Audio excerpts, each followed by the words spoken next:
Jean avait servi son maître durant 7 ans. Il lui dit : « Monsieur, mon temps est fini. Je voudrais retourner chez ma mère. Pouvez-vous me payer mes gages, s'il vous plaît ?» Le maître répondit : « Mon cher Jean, tu as travaillé pour moi pendant 7 ans. Je n'ai jamais eu à me plaindre de ta loyauté ni de ton dévouement. Il est de mon devoir de te rétribuer pour tes efforts. Tiens, Jean, voici ta paye. » Il lui donna donc un lingot d'or, gros comme une tête. Jean tira son mouchoir de sa poche, enveloppa le lingot, et le portant sur son épaule, il se mit en route pour retourner chez ses parents.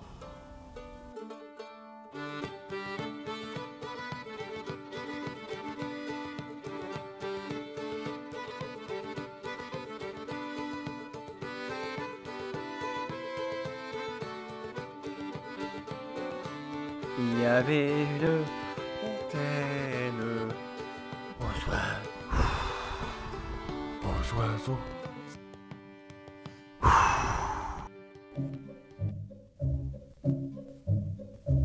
Comme il marchait ainsi, toujours un pied devant l'autre, il vit un cavalier qui trottait allègrement sur un beau cheval noir.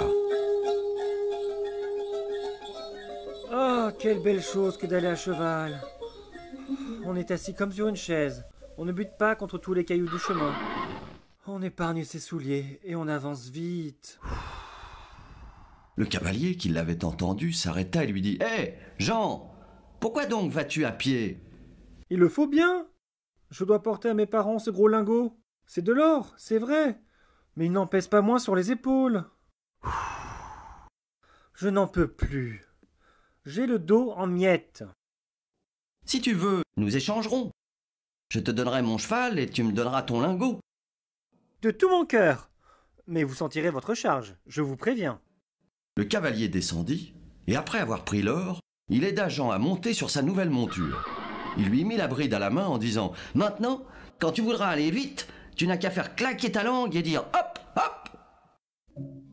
Jean ne se sentait plus de joie quand il se retrouva fièrement juché sur son cheval. Il avait même envie de trotter, de galoper, d'éprouver sa monture. Il se décida donc à claquer la langue et à crier « Hop, hop !» Aussitôt, le cheval se lança au galop, et Jean, avant d'avoir pu se méfier, se retrouva à terre, dans un fossé. Le cheval aurait continué de courir s'il n'avait pas été arrêté par un paysan qui venait, en sens opposé, poussant une vache devant lui. Jean se trouvait de fort mauvaise humeur.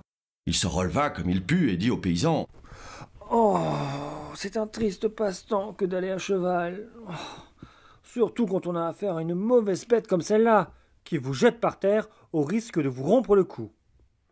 Dieu me préserve de jamais remonter dessus. À la bonne heure, une vache comme la vôtre, on va tranquillement derrière elle, et par-dessus le marché, on a chaque jour du lait, du beurre, du fromage. Que ne donnerais-je pas pour posséder une pareille bête ? » Eh bien, puisque cela vous fait tant de plaisir, prenez ma vache et donnez-moi votre cheval. Jean était au comble de la joie. Il accepta aussitôt le marché. Sans amertume, il donna son cheval au paysan et le regarda partir rapidement de son côté.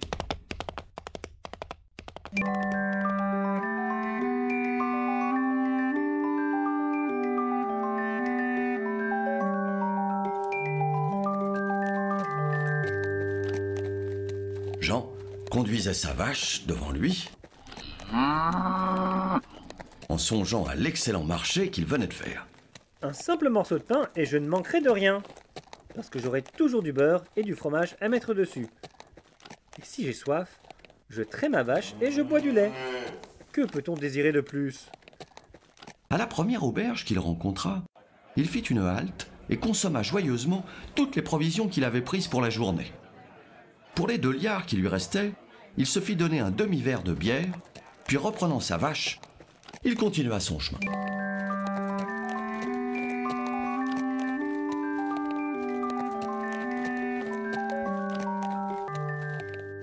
On approchait le midi, la chaleur était accablante et Jean se trouvait dans une lande qui avait plus d'une lieue de long. Il souffrait tellement de la chaleur que sa langue restait collée à son palais. Il y a un remède au mal. Je vais traire ma vache et me rafraîchir avec un verre de lait. Il attacha sa vache à un tronc d'arbre mort et, faute de seau, il tendit son chapeau. Mais il eut beau presser le pic, pas une goutte de lait ne vint au bout de ses doigts. Pour comble de malheur, comme il s'y prenait maladroitement, la bête impatientée lui donna un tel coup de pied sur la tête qu'elle l'étendit sur le sol, où il resta un certain temps sans connaissance.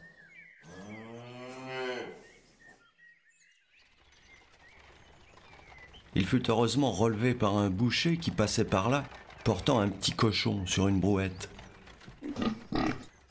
Jean lui conta ce qui était arrivé. Le boucher lui fit boire un coup en lui disant « Buvez cela pour vous réconforter. Cette vache ne vous donnera jamais de lait. C'est une vieille bête qui n'est plus bonne que pour le travail ou l'abattoir. » Jean s'arrachait les cheveux de désespoir. Qui s'en serait douté? Bien sûr, ça fera de la viande pour celui qui l'abattra, mais en ce qui me concerne, je n'aime pas la viande de vache. Elle n'a pas de goût. À la bonne heure, un petit cochon comme le vôtre, voilà qui est bon. Sans compter le boudin qu'on peut faire avec le sang.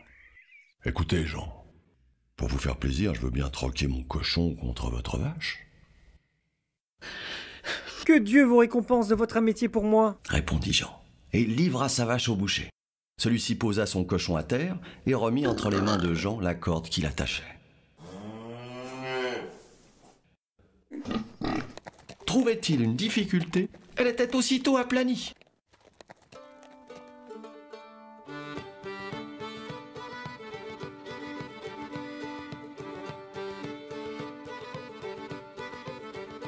Sur ces entrefaites, il rencontra un garçon qui portait sur le bras une belle oie blanche.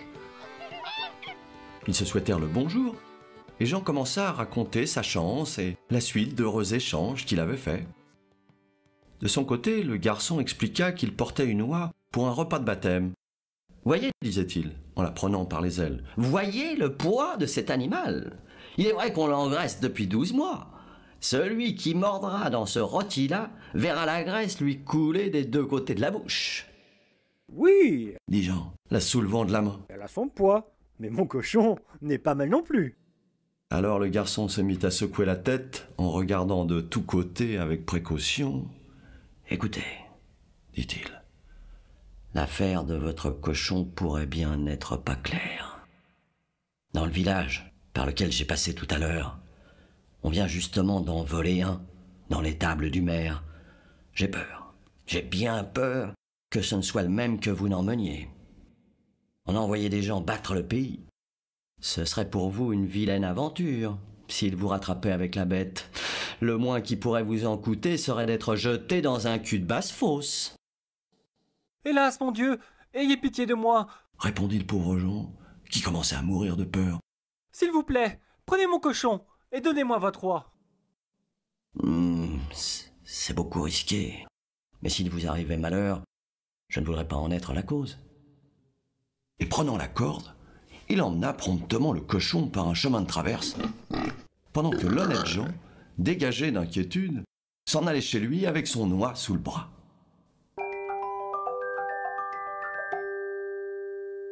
En y réfléchissant bien, j'ai encore gagné au change. D'abord un bon rôti, puis avec toute la graisse qui en coulera, me voilà pourvu pour 3 mois au moins. Et ensuite, avec les belles plumes blanches, je me ferai un de ces oreillers.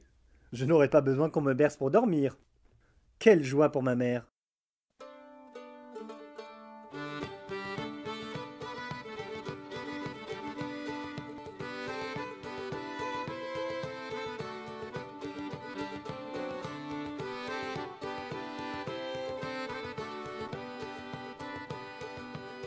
En passant par le dernier village, avant d'arriver chez lui, il vit un rémouleur qui faisait tourner sa meule en chantant «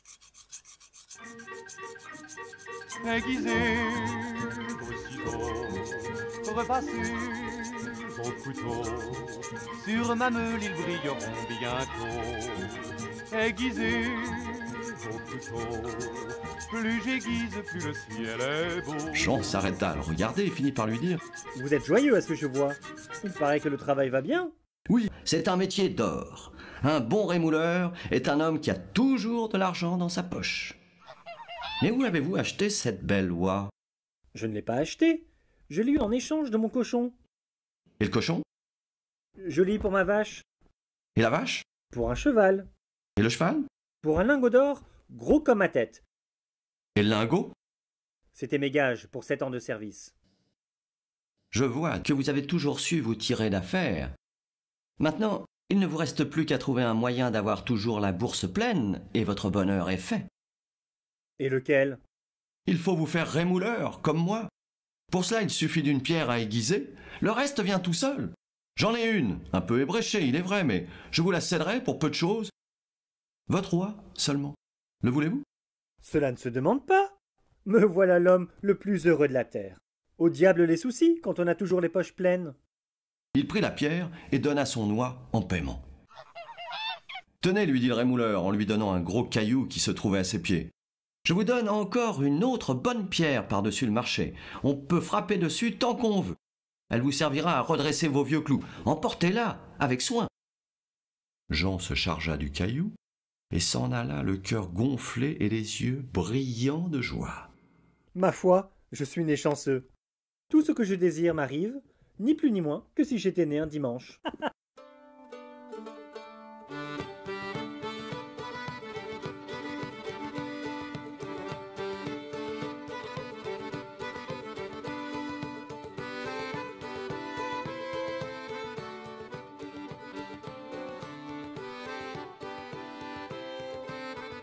Cependant, comme il restait sur ses jambes depuis la pointe du jour, il commençait à sentir la fatigue.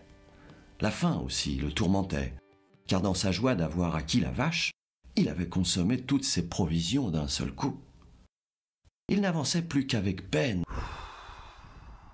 Et s'arrêtant à chaque pas, la pierre et le caillou le chargeaient horriblement. Il ne put s'empêcher de songer qu'il serait bien heureux de rien avoir à porter du tout. Il se traîna jusqu'à une source voisine pour se reposer et se rafraîchir en buvant un peu d'eau fraîche. Pour ne pas se blesser avec les pierres qu'il tenait dans ses poches, il les posa près de lui sur le bord de l'eau, puis se mit à plat ventre et s'avança pour boire. Malheureusement, il donna un coup de coude sur les pierres et les poussa dans l'eau.